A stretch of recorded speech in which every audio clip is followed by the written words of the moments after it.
अमृतहस्ताय विद्महे महाशक्तिनेत्राय धीमहि तन्नो अप्पाजित् प्रचोदयात्।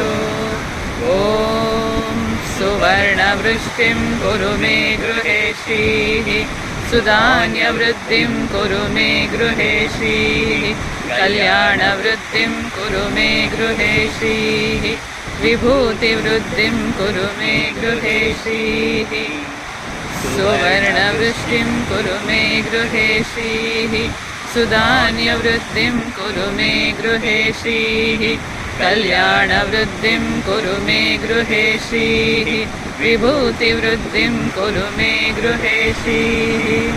अम्मा सुवर्णवृष्टिं कुरु मे गृहे श्रीः सुधान्यवृद्धिं कुरु मे गृहे श्रीः कल्याणवृद्धिं कुरु मे गृहे श्रीः विभूतिवृद्धिं कुरु मे गृहे श्रीः।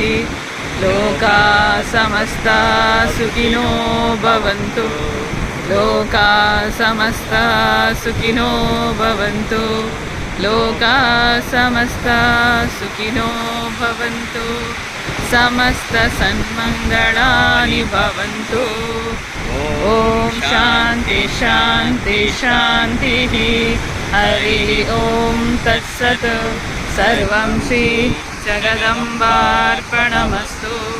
सर्वं श्री गुरुचरणार्पणमस्तु। जय श्रीमान। जय जय श्री